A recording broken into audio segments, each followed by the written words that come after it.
Alright, so I'm Heechul Yun and I'm from University of Kansas. Today I'm going to talk about the cache partitioning on contemporary COTS multicore processor.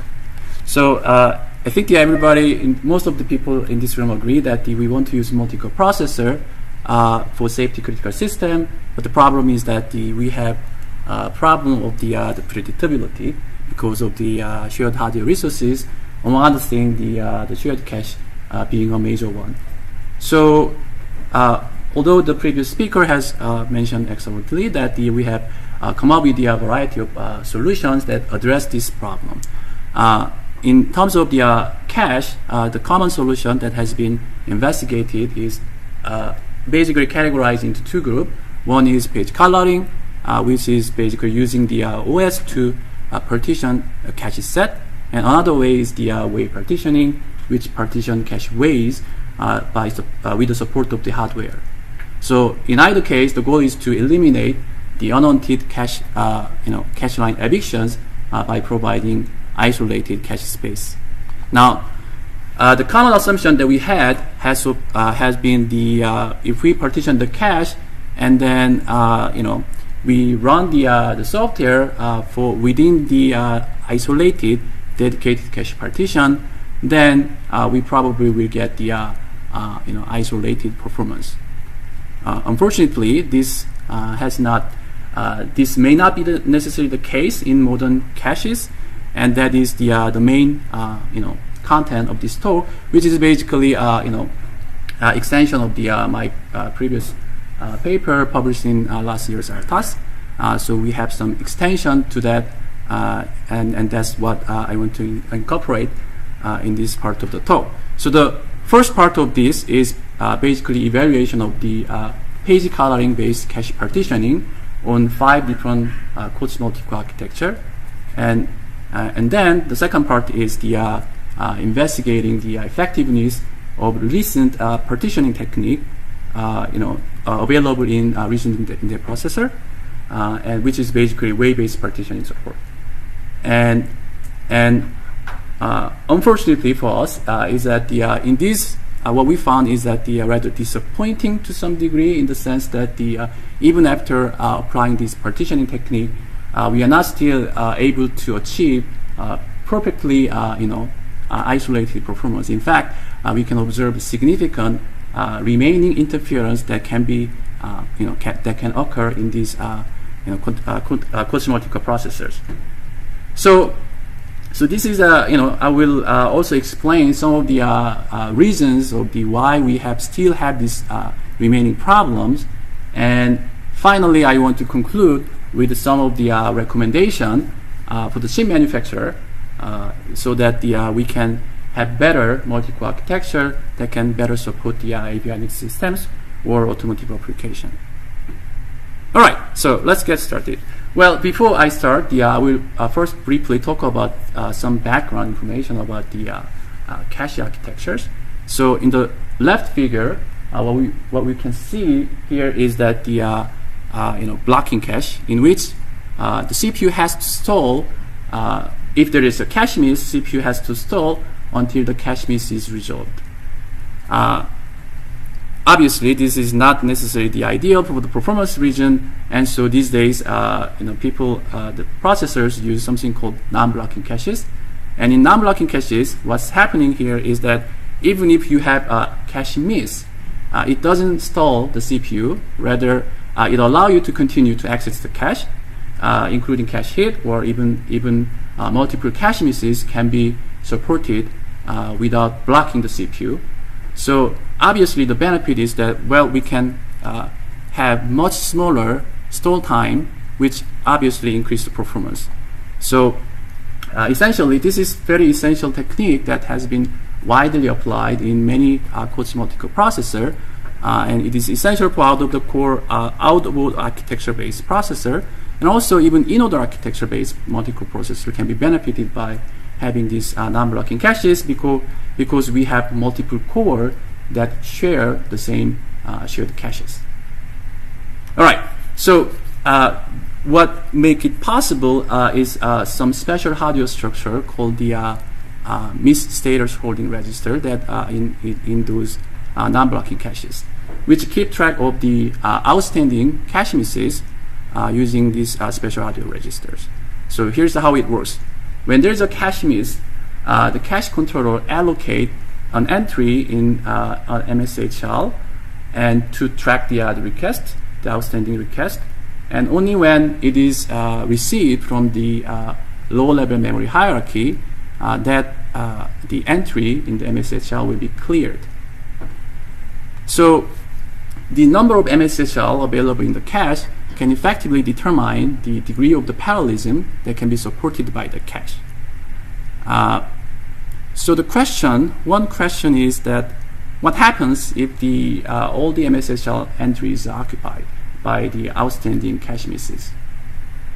Well, when that happens, the typical non-blocking caches just stop accepting any further access from the CPUs, which means even if a core that tries to access the cache hit request, it can be delayed by the pending cache misses from the different cores. So so this basically blocked the entire cores, and then the problem here is that the resolving cache miss can take a lot of cycle. For example, here what we are talking about is the shared cache, last level shared cache. And in last level shared cache, the low level memory is DRAM, and accessing to the DRAM can take hundreds of CPU cycles, which means that the entire CPU cores can be blocked that many hundreds of CPU cycles, and that can be delay the execution of the entire programs in the entire course. And we will see the impact of this, how significant this is in the later experiment. So we conducted a set of experiments on 5 different COTS multicore architecture, from ARM, and one is Intel processor, and some have most of the system disabled prefetchers, and we have one prefetcher enabled system as well. So what we did first is that we first want to identify how much parallelism is available in those caches. Here the caches I mean private caches and shared caches both. So we use the specially designed program, the benchmark, micro benchmark, that we can control the degree of the parallelism that can be generated by the program. So by controlling the degree of parallelism inherent to this program, we can test whether the given hardware can support how much parallelism in the cache. So this is the some of the result that we got. So the first figure shows what we got from the ARM Cortex-A'17 architecture, which is, by the way, in-order core, which is the simplest processor that we have tested. So in this system, in this figure, the x-axis shows the program inherent memory level parallelism number by controlling the number of linked lists in the benchmark, and the y-axis shows the measured bandwidth of the program, and this line, one instance, means that we ran the program in one core, and then 4 instance means that we ran 4 instances of the program on 4 different core. By the way, all the processors are quad-core processor, so we can have up to 4 instances program running in parallel.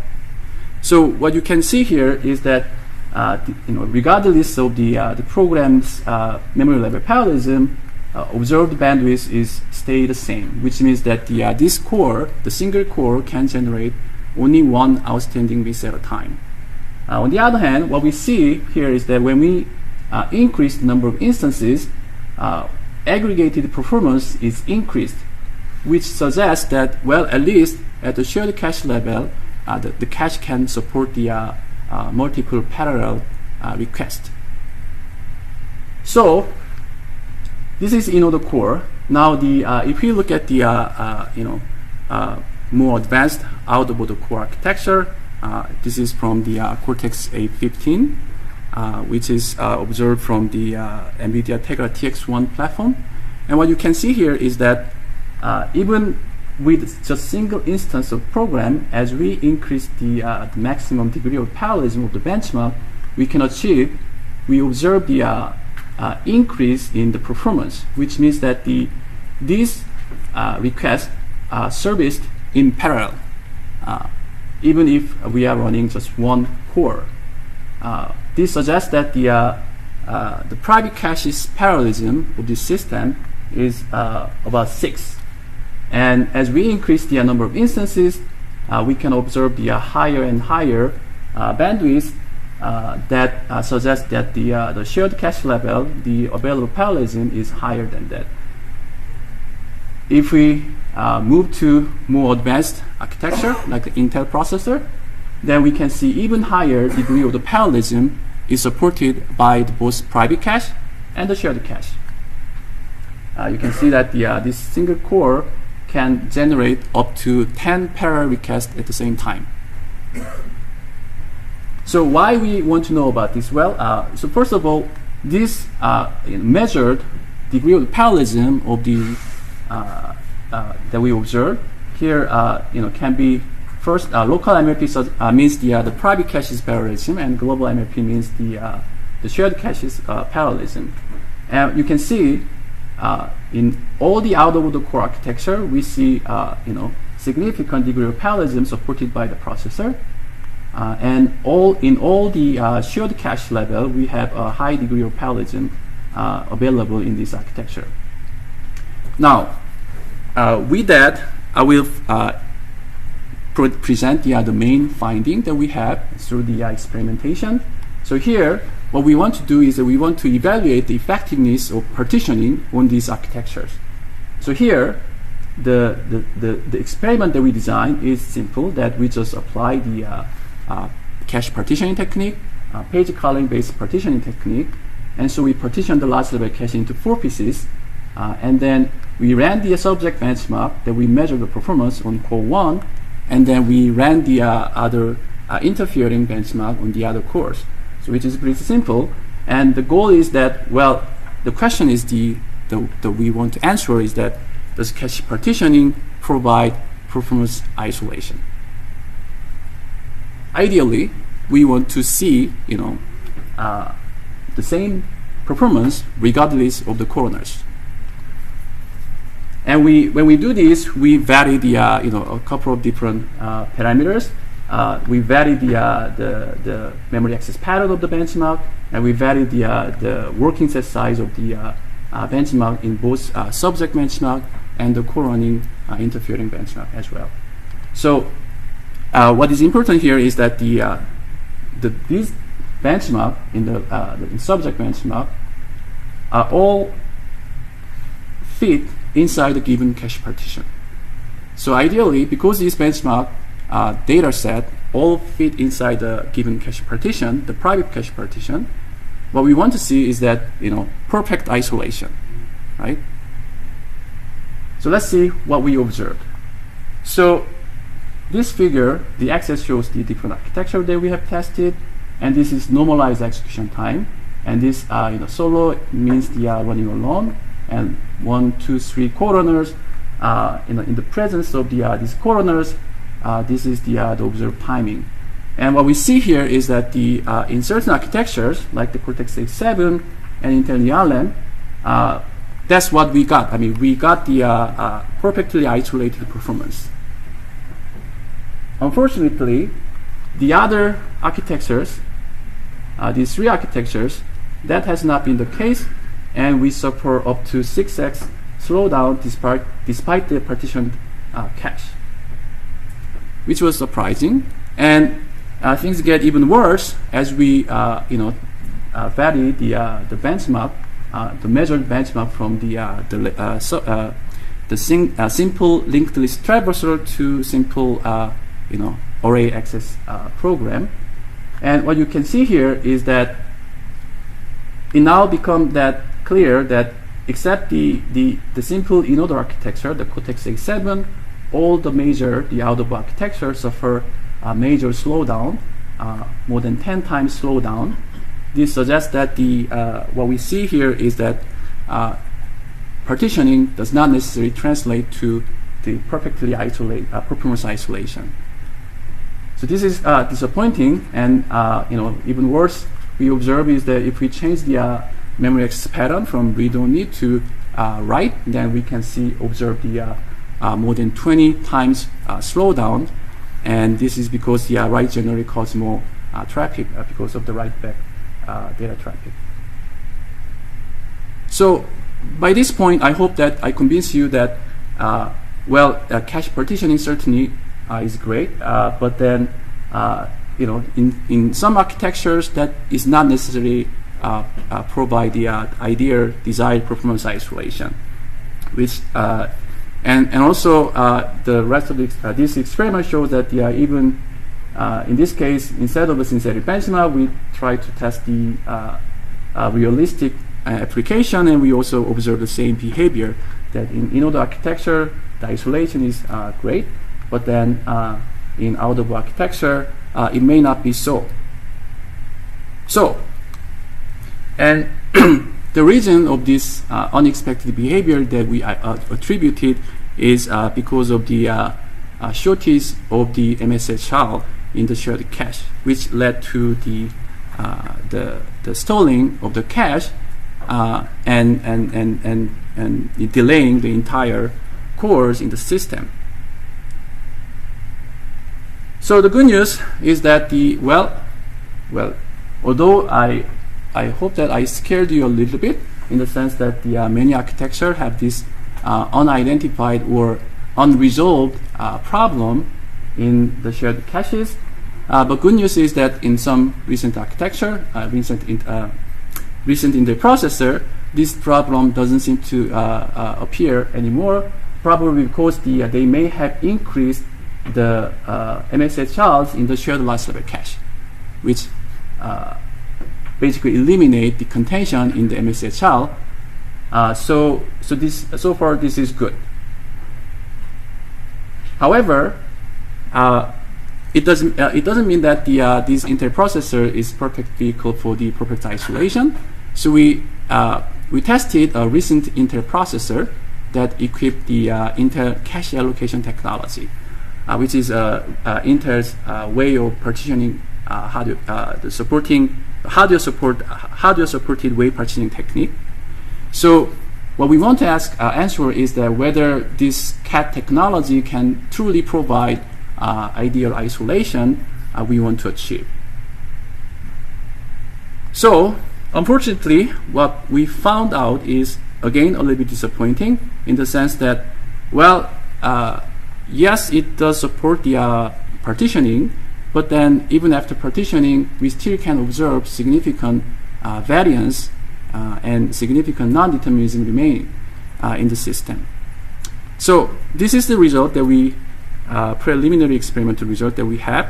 So here the experiment is pretty simple. Again, then we use the Intel provided library, CAT supported library, to partition the shared cache, and we ran the associated benchmark to a given partition. And what we changed is that we changed the working set size of the program, and here in the left figure shows the working set. 25% of the partition is being utilized, while the right side of the figure is that we increased the working set size of the program to 90% of the cache partition. In both cases, partition is not fully utilized, meaning that the partition is underutilized. Still, the difference is very severe. So when the working set is about 20%, very sparsely populated working set, what we see is what we expected. As we expected, we observe almost so x-axis here is miss rate, and y-axis is the probability. By the way, this experiment is repeated 1,000 times. So this is the probability function. So yes, when the working set size is smaller, then we observe the good isolation. However, when the working set size increased closer to the size of the partition, then we see significant variation between the good cases versus worst cases. In good cases, we observe about 2% cache miss rate. In bad cases, we observe up to more than 40% cache miss rate. So this is kind of interesting result that we got. Unfortunately, we do not fully understand what makes this variation occur. Yes. Quick question about the previous slide. Sure. So when you are repeating this experiment, you flush the entire cache every time. Yeah. So when you are doing this experiment, you flush the cache every time so that the system come from the same initial state. I believe we didn't flush the cache, but can you comment about it? Yes, we didn't. Yeah, so then probably like after you run the experiment once, then the cache status changes, and the next time you run it, the replacement policy becomes. Yes, so we're going to talk about a little bit about, right, so we're going to talk about, I'm going to talk about some of the suspect that we have, clues that we have, but I think, that's a very good point, so we can discuss about it. Right, so the point I want to make is that it's not necessarily the, that the using the cat doesn't necessarily mean that we can achieve perfect isolation unless because of the many other reasons, among other things. So basically, what we see what we believe is that we are observing increased conflict misses. Traditionally, the page coloring actually was originally designed to reduce the conflict misses. Now, the problem of the inter-cat processor is that there's mapping. It used very complex structure. So the cache is now divided into something called multiple slices, and the slices mapped over using an undisclosed hash function in hardware. And so it is very difficult to identify the exact mapping of the addresses between the physical address and the cache set. Why this is a problem? That means that we will be having difficulty in applying the page coloring to remove the conflict misses. And in some processor, some people reverse engineer this hash function in some of the interprocessor, but not all processors are having that kind of information available. And also there are impact of the cache replacement algorithm, as Meg mentioned. So what we know here is that first of all, effective flushing is something that you mentioned, and also there is the dynamic changes in the cache replacement policy that is reported to be used in some of the interprocessor, which means that for example, the replacement algorithm is changed from LRU to FIFO depending on the access pattern, something like that. So this makes it very difficult to analyze and control the worst case behavior, and so I would say this is not very ideal behavior for the real-time system. So to summarize, the cache partitioning may not be as predictable or as deterministic as we hoped or believed, and we still can observe significant interference due to many other reasons, including MSS contention or cache conflicts.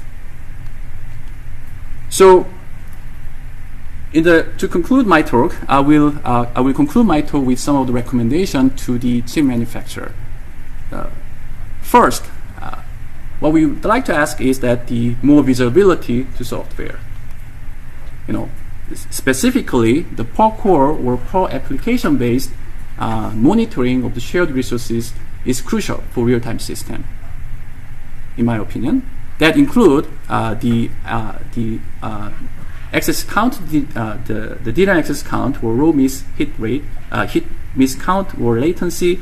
These information currently available, but available in a way that the non per core or per application basis.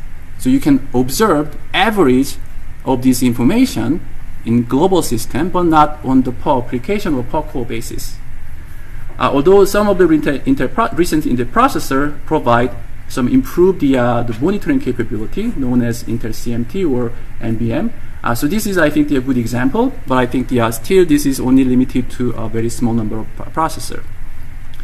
Another thing is that, as I mentioned, the mapping function of the shared resources is crucial to understand and control the this timing, which is currently hidden, typically hidden or unavailable, and then make it difficult to apply some of the technique that we already know that can help reduce the interference. So, for example, the memory controller mapping is not available for Intel processor, but some processor vendors, such as AMD, provide very good detailed documentation about those information. So these are some of the things that I hope to more processor vendors provide to us. Finally, what we'd like to do is that what we'd like to see is that more control by the software. So the control by software, meaning that the more control over shared hardware resources that can affect the timing of the application. Some of the example that is the Intel CAD and also our previous work can be some of those examples. But I would like to see more of this availability in many other processors as well. Lastly, this is the last point that I want to make, is that I hope that I believe that we need to the processor need to provide a way to encode additional information other than existing way of interacting with the between the hardware and software. So specifically, for example, in the case of the security, something called trust zone allow us to differentiate the safe and unsafe memory, and this kind of similar idea can be applied to encode information such as criticality and determinism and reliability. And this kind of information can be provided to the software that can make the resource management much more efficient as well as predictable. So that is the end of my talk, and thank you for listening. And this is the some of our work that this talk is based on. Thank you.